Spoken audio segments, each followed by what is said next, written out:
trying to tie it from 26. Clock starts to run now, 15 seconds. Not a good snap, look out! Running with it. DeStefano knocking it away! The Cardinals knock it away! Kane Southwick knocked it away! Unbelievable game. I cannot believe what I've just seen. Welcome again to the Inside the Cardinal Playbook presented by the UPS store, 5510 Northeast Antioch in North Kansas City. Coach, this is a good day to come back on Monday with a victory under your belt. First conference game, first conference victory. Thought you had some pretty good coverage in the Star, and I know promoting the program, that's exactly what you were looking for. You know, we were just looking to get a win. You know, the W's are sweet. They are, and you know, the nice thing about this win, as we talked about with our players, that this is somewhat historic, being our first, you know, full season Division II level, first game in the GLVC conference, and having been in a conference for a lot of years here in the Heart of America conference, and this is kind of a new era, to get that first win at home in your new conference is a big deal, and we made it a big deal with our players, and you know, we made it too hard on ourselves at times, but you know, you don't want to win like that until you win like that, and we were excited to get the win. Well, and I also feel, and I don't know how your staff, although I got a chance to talk to them Saturday night when we had our gathering down at the Cork and Brew, but you know, I think Kentucky Wesleyan was much better than they were last year. You know, they definitely were. They definitely were. You know, their quarterback gave them a chance and some receivers, and they were athletic up front on the front four, and did a really nice job and played really, really hard. You know, we thought we had some breathing room early, and then a call happened or whatever, and there was about a 14-point swing in a short period of time. And what I was really proud of our players was they overcame that 14-point swing on one had some play. Adversity, which we'll talk about. Yeah, and so that was huge. But give Kentucky Wesleyan credit. You know, they were coming off a big win the week before, and they were ready to be on the road and get another one. And to our credit, we stepped up and made sure we got out of it with the win. Well, like every week, we're going to break it down to the three phases of football because both of us believe that obviously that's how you win, and every one of those phases are important. And I think we're going to break out first with the defense. You know, myself, I was a little critical of the first two ball games about your defense. I saw definite growth this week against Kentucky Wesleyan. Right, yeah, absolutely. You know, on a measuring point with a young defense, as you know, this group is with 7 guys that are sophomores or less starting, and some other guys subbing in that are young guys as well. You know, you look for your growth early in the season, week to week, and I thought we grew from week 1 to week 2. Even though we went and played a really athletic team week 2, we had less errors and a few other things there. Just got out athleted on some things because of our youth against Western. Yeah, and then this week I saw a huge turn. And, you know, if you really break it down when you watch the film, we played pretty darn good defensive football. At times we played really good defensive football with getting in the backfield and creating long, third and long situations. And, you know, got off the field, made them punt several times and got off the field. And that's what you're trying to do defensively. And they're growing each week.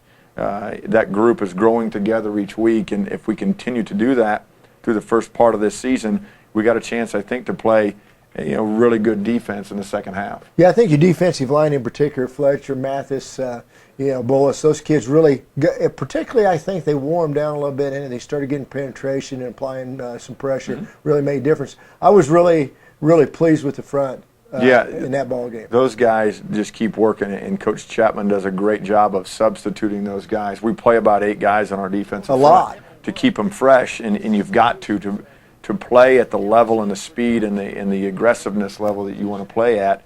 You got to remember that those guys on the defense and offensive line, that's a hand-to-hand combat battle, literal battle every single play, and that takes a lot of energy out of you if you're playing as hard as you need to play this game. And we do a good job with some coaches on the sideline, with Coach Valenzuela and Coach Trowbridge and those guys, getting those guys substituted in to make sure they're fresh as much as we can. And we saw a really good production out of that group. We had, I think, 4 sacks and 4 or 5 tip balls, and that creates big plays. And that was exciting to see. Yeah, let's move to specialty teams, and we'll take the offense last because you had a big day offensively. But specialty teams, I thought there were some good things we talked about, and Rick didn't even know you were going to do this, but you took me in on Monday and we watched video. And the onside kick to begin the half worked to perfection. Yeah, you and I had talked about that last week, and it was something we saw on film we thought we could take advantage of. It just happened to work out in the game at that point that we needed to change momentum, because there was a big momentum play in the second quarter that changed the momentum in their favor in a big way, right or wrong. We'll get to it. But we needed to get momentum back, and so that was the right time to use it, and very good execution by our players in executing the play, because there's a whole lot of things that can go wrong with that. And Warren makes a nice kick, and we get to the ball, and Hayden Murray recovers it, and we got the ball and got momentum back in our favor at that point, and we're able to do some things and kind of roll from that point on, at least all the way towards the few minutes to go in the fourth quarter. Yeah, we definitely caught him flat-footed on this. Now, one time we about got in trouble on the kickoff team, though, is when they pooched it over our front line. You might want to talk about that for our fans. Yeah, on our kickoff return, they found a kind of a hole in it, where one of our up players, his alignment had cheated a little bit too tight to the hash when he's supposed to be more towards the numbers, and that was something that we missed the couple times earlier when it happened, and didn't get him adjusted, and so they found that and kicked the ball over there a couple times, and fortunate for us, we were able to recover it and get on it and catch it and make sure we kept the possession of the ball. But like I said before, there's so many things in a game like this.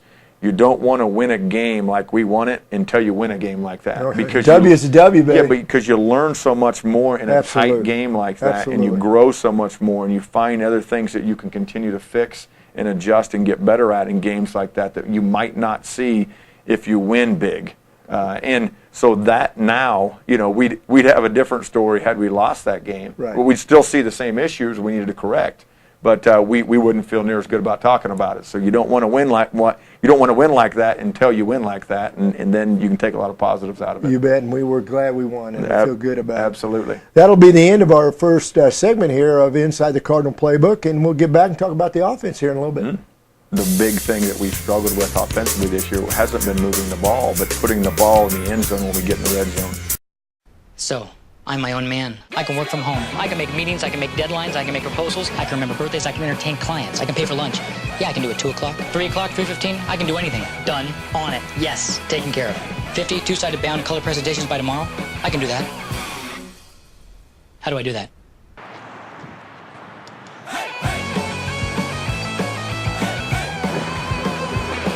I love logistics.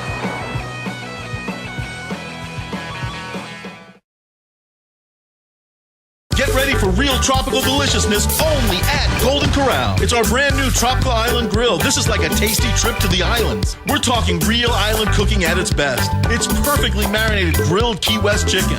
It's breaded spicy Cozumel Island shrimp you have to taste to believe. It's grilled Fiji lemon pepper tilapia. It's fire grilled sizzling teriyaki sirloin and much more. It's all part of our endless dinner buffet, still for one amazingly low price, and it's only at Golden Corral. Help yourself to happiness. We're coming back here to the second segment of our Inside the Cardinal Playbook presented by UPS Store, 5510 Northeast Antioch and North Kansas City. We're going to kick off with the offense a little bit. Big day. I know the stats because obviously, you guys were on top as far as stats concerned. That's why I told everybody I personally felt, of course, I'm totally biased when it comes to you guys, that I thought the better team did win. And you might want to talk. You can go a lot of different directions. I thought your running game was much better. Your offensive line did wear them out. Of course, Sheldon's he's a good kid, and we'll talk about some of the plays he made later on. But just generally offensively, how'd you feel? I felt good. We talked about the big thing that we've struggled with offensively this year hasn't been moving the ball, but putting the ball in the end zone when we get in the red zone. And we did that, I think, every time on Saturday. One of them, didn't turn out that way because of how it was officiated, but every time we got in the red zone, we scored it. And we didn't just kick field goals, we put it in the end zone. And that part of it is something that we've needed the confidence to make sure we do that every time. And we finally were getting to more of those things on Saturday, which was really, really good to see and exciting to see. And, that's a group effort. One guy can't do it alone. I mean, Sean's a really good player, but without some of those other guys around him making the plays that they're making, the guys up front, the guys in the backfield who you mentioned, our run game was pretty balanced. And Whitney and Ankar were real consistent. Yeah, the things, football as well. And Thomas Cook got in there and did some good things too.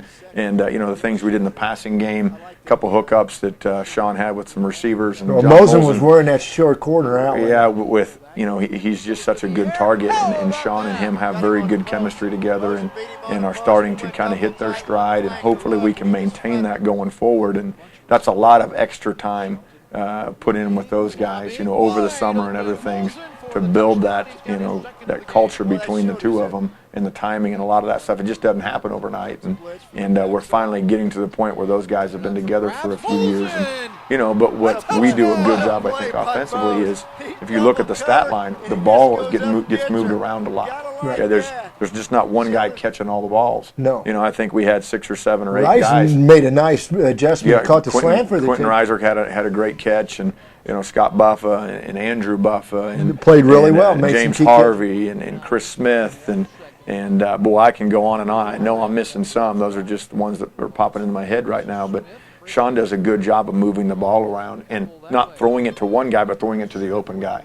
And that's very important when you're talking about playing team offense and moving the ball successfully. And we're really excited about some things we've been able to do there. We're not done yet. We've got some growth things still to work on, and we're not where we want to be there yet, but we're sure a whole lot closer than we were. Well, I think you're exactly right, although I don't know if I've ever done any games in my 4 or 5 year span here at Joel where you've had a kid with 3 touchdowns in a ball game like Mose did. But like you said, Quentin's really coming along. Yeah. He really does a nice job with the inside dig route, the slant route. He's got the good quick feet where he can set those corners up. I really felt like last week we had advantage with those 2 5-8 corners. Didn't you feel the same? Yeah, they did a good job of working those situations and taking advantage of them when they presented themselves. And, Quentin can run now. I mean, He's got great quicks. He can really run, and that gives him an opportunity to do some things, in space and catching the football well right now. And like I said, it's not about Quentin, but I can talk about a lot of guys right now that are coming along, young guys especially as well, that are coming along doing some good things, along with some veteran guys. I was really excited. Andrew Buffa, who is a big target at tight end, catches a big, very physical big kid, first too. down catch for us, couple of back-to-back catches, and so a lot of good stuff. And we can talk about some things that are going on in the offensive line. We're not healthy there. We haven't been, and that's no secret. I've been talking about that for several weeks. We've got to get more healthy there. But the way we're putting that thing together and playing some different guys in some different situations and how they're responding to that, it's a whole lot better than it's been here in the past. Is it great yet? Are we where we want to be? No, but we're getting a whole lot closer to that, and the consistency is what we need to get to. And health plays a big part in that. And it does in every football team. And I think I like what you said, no excuses. Every football team in America, no matter what level, high school, college, or pros, at this time of year, is going to start getting people nicked up, and it makes it tough for everybody. And I think the fans will want to know a little bit about the fumble call. Let's start with that first. We drive down in Sheldon.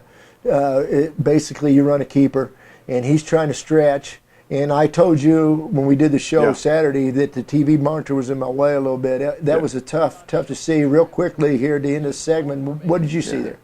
It wasn't tough for me to see. Okay. I was standing on the 50, and Sean reaches in, and the play before that's a big play. We run it down to the 4-yard line, and we do a 2-yard line. We do a quarterback sneak. Sean comes off the left edge. There's a guy hanging onto his legs, and he reaches out and extends the ball and puts it on the goal line. Right. Well, when that happens, the ball's going to come out by the ground. When you hit the ground, the ball's going to come out. Okay. And that's not a fumble by rule. It's the ground causes a fumble. The call is either it's a touchdown, William Jewell, or he's down on the 6-inch line. Right. Wherever they say he was spotted. Well, when the ball came out, there was no whistle. And whistles were slow. Whistles and I'm not being never happened, critical, but I am. Whistles were slow. They picked up, like you're supposed to, they picked the ball up and run it back the other way for a touchdown. So I'm livid, and I think most of the people in the crowd were livid. I told you I thought you were going to need to be operated out of the official line judges here. The big thing was, though, that's a 14-point swing. That's huge momentum. That's huge. 14 points. 7 less for us, 7 more for them. Yeah, it's a 14-point swing. 14-point swing, that kills you in football games. Go back and think about games when things like that have happened. You've had a 14-point swing. How often does the team on the backside of that ever win? It's tough to rebound. It's so hard to get back and climb that emotional ladder that you have to climb to overcome that. And that's why I'm so proud of our guys in the way they fought on Saturday. And a lot of things happened in that game. We were in some situations at the end we might not have been in had that not happened. So, like I said, you don't want to win like that until you win like that. And now I'm, a little bit of me is happy that it happened. You know what? I'll put the ball in 14's hand at the end of the game every game. I think you need to explain that to people. Because I trust him. What's my motto? Play to win. What's the key? Logistics. Takes planning. Everybody on the same page. Check this out. This is my playbook. Serious business. Right player, right place, right time. Did it at the UPS store. Bam! High five. Color, pictures, charts, graphics. Nice, huh? I love logistics. It says in the book we should play as a team. Professional color printing. Now at the UPS store. At Poor Boy Oil Company, we want to meet people interested in joining our family. Employment benefits include paid vacations, health care, life insurance, and 401k plans. If you are growth-oriented, flexible, focused on high quality, analytical, and have common sense, you have what it takes. If you are interested in exploring a career opportunity with Poor Boy Oil Company, please take a moment to apply online at poorboyoil.com. Again, welcome back to Inside the Cardinal Playbook, sponsored by UPS, 5510 Northeast Antioch in North Kansas City. Coach, I do have to ask you, I would be not doing my duty. I know what's coming. Being an ex-coach, you got to ask this thing. Uh-huh. The call, it was third, I think we were. Third and six. Third and six. Were we inside a minute? We were at a minute and 8. Minute 8, okay. And they were out of timeouts, and you decided to throw. They were not out of timeouts. Did they have one? No, they were out of timeouts. Yeah, at the time. I thought they were, but they were out of timeouts. Of course I won't correct you. Yep. Okay. No, they were out of timeouts. I think you need to explain to the Cardinal fans some of the reasoning that went in. You and your offensive staff, majors, and everybody making the call to throw the football to Mosen, right. And of course your best player, Sheldon, had the game in his hands. Why don't you talk about that?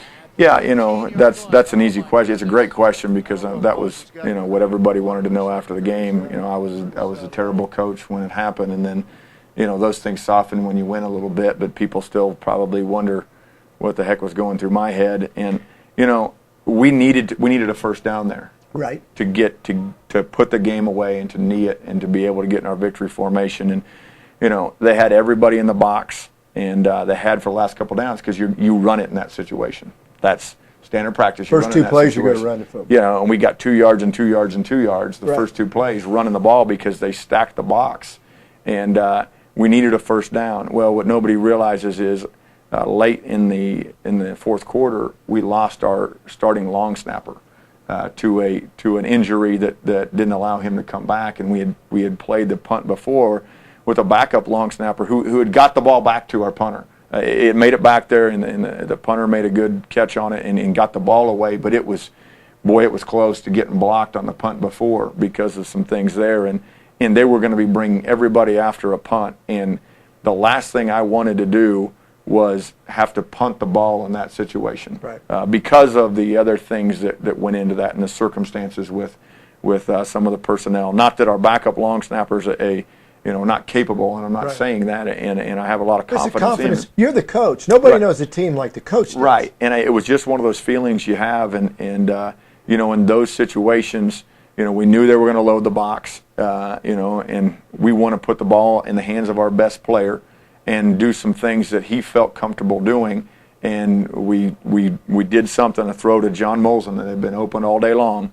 And our quarterback felt good about it, and I felt good about calling it because, I'll put the ball in 14's hand at the end of the game every game. I think you need to explain that to people. Because I trust him to the utmost. And, the corner jumped it. He jumped a slant. Which I was surprised he jumped. I actually thought that Mose had the cramp when he made the cut, but evidently he didn't. And when he turned is when he got the cramp. Yeah. But, he jumped it so much, I was shocked. He jumped it hard, and if it's another route and Sean holds it and throws it, it's a touchdown. You go 6. But he jumped the route, made a great play on it, and I don't think what most people realize is, do you know who made the tackle on that play? It was Sean.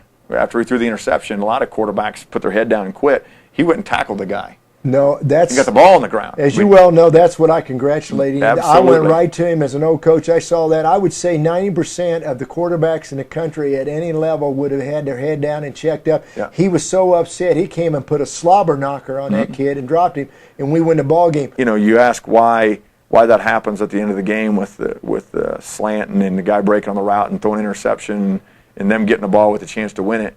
You know, I can't tell you why. You know, that guy made a great play. Why did the other thing happen? Well, in my mind, that we needed to overcome some adversity, a whole bunch of adversity in that game. And you did. And we did.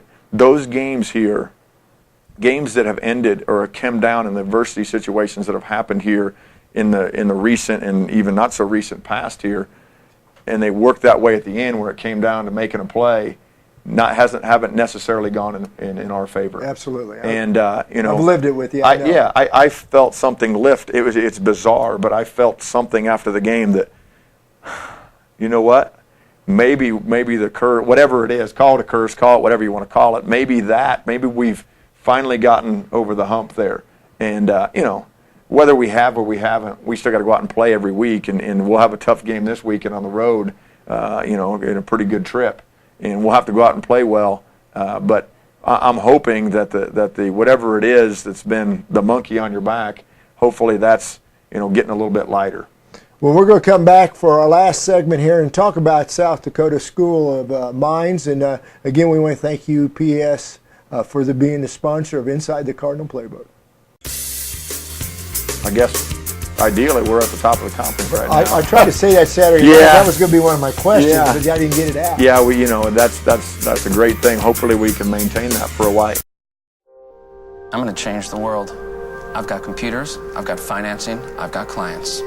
I've got a business plan. I have VC money. I've got a game-changing idea. I've given myself room to grow. We're dangerous. Very dangerous. This is only the beginning. I'm going to own the future. There's just one problem. I don't know how to print this. Professional printing. Help? And everything else a small business needs, now at the UPS store. I love logistics. It's tailgating time, so I'm picking up some onions and cheese for my burger recipe. No matter what team you're cheering for, you're going to be a huge fan of my special burger with red onion marmalade and blue cheese. Why is it so good? Why? Because it's my recipe. Who cares about the football when the burgers are so good? Now we'll really hear them cheer. Who wants a burger? Come and get it. Sometimes happy marriages fall apart, and divorce is the only way out. At a time like this, you need an attorney who will listen to you and will work for you. I'm Stephanie Shutt, and I understand that divorce can be hard for anyone, and I know the importance of a fair settlement. The decisions that are made now will affect the future happiness and well-being of you and your family. At Costello and Farah, we will fight for you. Call or visit 505-HELP and let me help you. Go to the final segment here today of Inside the Cardinal Playbook, again sponsored by UPS, 5510 Northeast Antioch Road here in North Kansas City. And Coach, we're going to talk about the future. The past is over, and we're going to look at South Dakota School of Mines. What are we looking at? What are they coming in as far as, I know they're 0-3, and I just let you run with that from there. That's what I know. Yeah, you know, it's a new coaching staff there. They've, you know, came in, guys are from, the majority of the staff from the West Coast and have had a lot of success. The head coach there, as I understand it, has some history there at some point in his career. And, you know, they're a team that's moved up from the NAIA level to the NCAA division level. Very similar to you. It's very similar, you know, trying to build a program and do some things there and, you know, do some really good things. Personnel-wise, I think they're quite a bit better than the team we just played, honestly. And that's no slight to Kentucky Wesleyan. I think that South Dakota Mines has some really good talent on their team, and you know, it's just like anything else in your first year of a new staff, trying to put all that together and see how it all fits and figure out, you know, the dynamic of your team and exactly what you want to be in all phases of the game, and they're very sound in their schemes. They've got some athletic guys at some different positions, and they're very big up front on the offense and defensive line, and you know. They, for whatever reason, haven't been able to put it together in the first 3 weeks. Now, I will say in week 1 and 2, they played big-time competition. They went and played University of North Dakota, who's a Division I AA on the first game, and then they played Colorado Mines week 2, which we all know about Colorado Mines, how good they are. They're going to be a playoff team again this year. And so they haven't necessarily gone out and played, weak competition in their first 3. And so for whatever reason, they haven't got their first win yet, but it won't be long for them. And I'm really just hoping it's not this weekend. What are we looking at? Offensively, will they come out of the spread look? Let's talk a little bit about what you're seeing from them offensively. I know you don't want to give up everything, but give us a general. No, I'll just tell you what I've been seeing on film. It's a lot of, one-back pistol type, Nevada, Portland State, West Coast. Typical college. Yeah, those type of things that those guys, in that part of the country have been doing very good for a long period of time. So there's a lot of that stuff offensively. Defensively, they're a 3-down scheme and move some different looks in the secondary, whether it's a 3-4, a 3-3 stack, or those type of looks, and bring a lot of pressure from a lot of different places. Yeah, I mean it's they're just fitting their personnel in it right now and trying to get the guys in the best situation, just like everybody's doing, and they'll give us some fits in some different areas. We just gotta hopefully have a good week of practice and preparation, because it's going to be a little bit accelerated week, because we'll leave a little bit earlier. For this game, it being 11, 12-hour trip. Real quickly, I just want to talk about now we've played some of the conference schools have played each other, and we've got a little bit of that going on. Where are you looking at the conference? Right here, we're about at the last segment, so real quickly, what you got? Yeah, I guess ideally we're at the top of the conference right now. I tried to say that Saturday night. That was going to be one of my questions, but I didn't get it out. Yeah, that's a great thing. Hopefully we can maintain that for a while. And honestly, I can't tell you what the rest of the conference looks like. I just haven't had time to really sit down and look at it. I've heard some scores secondhand and have a little bit of an idea. And I know the team we play here in a couple of weeks had a big win. There's Central State, who we play I think in 2 weeks. Right, we do. Beat Urbana over the weekend, and that's a big win. And so you know what? It's just like anything else. In most conferences across the country, anybody can win on any given week, and you're going to see that in this conference too. And we'll have to be prepared for every game throughout the rest of the year. You bet. That's part of it. Injuries pretty sound. We got the frustrating thing about how this game worked out, and some situations that, because of some things that happened early in the game that I don't think we should have necessarily been in late in the game, when we got a couple guys injured late. But we're, Jeff and our sports medicine staff will do a good job of getting them back. And hopefully we'll all be ready to go for Saturday, but you just never know about those things. Well, that's the end of the final segment here of Inside the Cardinal Playbook, sponsored by UPS, 5510 Northeast Antioch Road in North Kansas City. Again, hopefully you'll listen to the ball game. I know it's a long haul up there. We hope to see some fans. I know your mom and dad are going to go up, because I gave them the tour guide of what to see and what not to see. In the Black Hills. Black Hills, so I went over that with them. But so hopefully some of you will come up. I tell you, if you do come up there, it's beautiful country, and if you try to come up a day or two early, you'll get to see a lot of things, and we could use a lot of red and black up there. Yes, we could use it, definitely. That's going to be a long haul for us, and we're going up there with the plan to win, and hopefully we can deliver on that. See you next week.